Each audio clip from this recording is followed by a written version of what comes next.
First, let's talk about the problem involving kids, and there are so many distractions for young people these days. With telephones, cell phones and smartphones and iPod touches. We have that going on in our house, I know. So the problem is your kids are always on the phone. A solution? Some tips to help keep your kids focused. And joining us now is AMY McCREADY, who is the founder of Positive Parenting Solutions. She joins us on Skype. Nice to see you, Amy. Thanks very much for joining us. Thanks, Rick. I appreciate the opportunity to be with you today and talk about solutions. What is it that attracts kids so much? Is it different? I mean, because I know obviously there are a lot of adults who are distracted and always checking their smartphone or checking their email, whatever. Are kids sort of distracted by those technologies for the same reason that we adults are? I think so. You know, they're novel, it's exciting, and they've grown up in this technology generation, which was, totally different for us. And, today, Pew Internet Research tells us that 75% of kids ages 12 to 17 now have mobile phones. Wow. That's a lot of kids using technology. And that's before we even talk about computers and iPads and everything else. So it's an issue for parents, and it can be a real problem. As a parenting expert yourself, at what age do you recommend typically parents sort of become open to the idea of allowing their children to have a smartphone? Well, I always say when your child needs it. Now, that may be later than when they want it, of course. Kids want phones in 3rd and 4th grade. But it's when they need it. When are they staying after school for activities and sports where they have to get in contact with their parents? Is there an after-school daycare situation which would require them making contact with the parents? So it's when they need it, and then when they're responsible enough to actually use it. And that's kind of a big deal because, again, we know 65% of kids are texting late at night when they should be sleeping, 64% are texting in class, and 29% admit to texting while driving.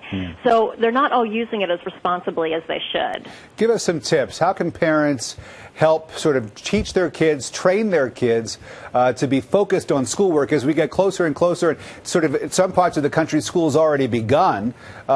So we have some tips on the screen. I'll go through them and you can sort of expand on them. Clarify that access to a smartphone is a privilege. Absolutely. We have this conversation with our kids. I have a 14 and a 16-year-old, and it is a privilege to have a mobile phone and a computer, not a right. And so we have to be very clear about what the ground rules are for using technology and lay out the consequences in advance. And let's go back up to the screen. And the next tip that you presented to us has to do with having an open dialogue, sort of talking about all of this with your children. That's right. So as you said, we're going back to school. This is a great time for everybody to just get on the same page. And I recommend 3 important ground rules. The first one is that as the parent, I will need to have access to your accounts and passwords, and I will periodically check text messages, emails, social media accounts. Now, it's not spying because I'm letting you know up front, but that is an important piece of the puzzle. We also want to have a technology curfew. So at 9 o'clock, all of the electronics are shut off. That's a non-negotiable. And then the last one is that bedrooms should be a no technology zone. So if you want to use the computer or the smartphone, you do it in sort of the public common areas of your house where parents can keep an eye on things, and then phones get charged up down in the kitchen or some common place where you can kind of keep an eye on things. I was talking to a friend of mine recently who has children around the same age as your kids. My children are younger, but he was talking about setting limits on screen time, which sort of was an all-encompassing term that would include watching television, on the computer, on the smartphone device, anything with a screen, and coming up with a time limit, and the children leave it up to them to actually come up with how they want to manage that time, what screen they want to use or look at, but they have to know that when they've reached their limit, that's it. Yeah, I think that's an excellent idea because it puts some responsibility on their shoulders, and you're always going to get buy-in when you get them involved in the process. And the other great thing for parents now is there's actually some technologies that help with what you just described.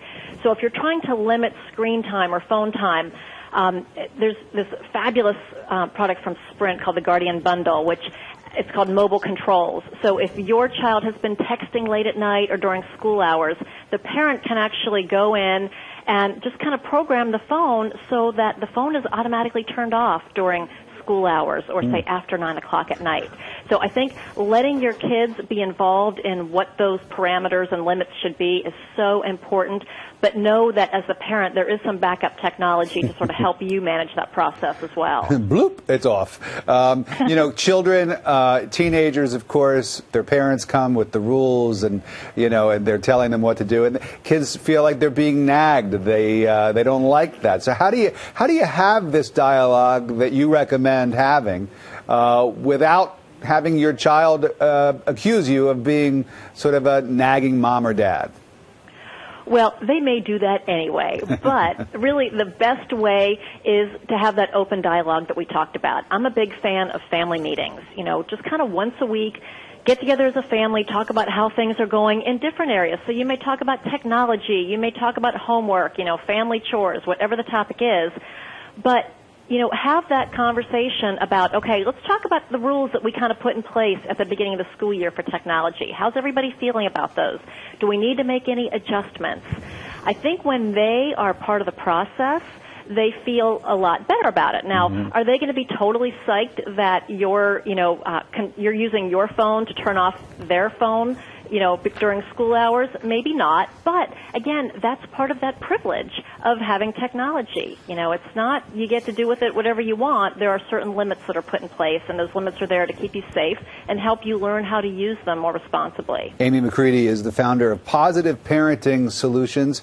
Great to talk to you, Amy. Some great advice. Thanks so much for joining us. Thank you, Rick. Have a great day. You too.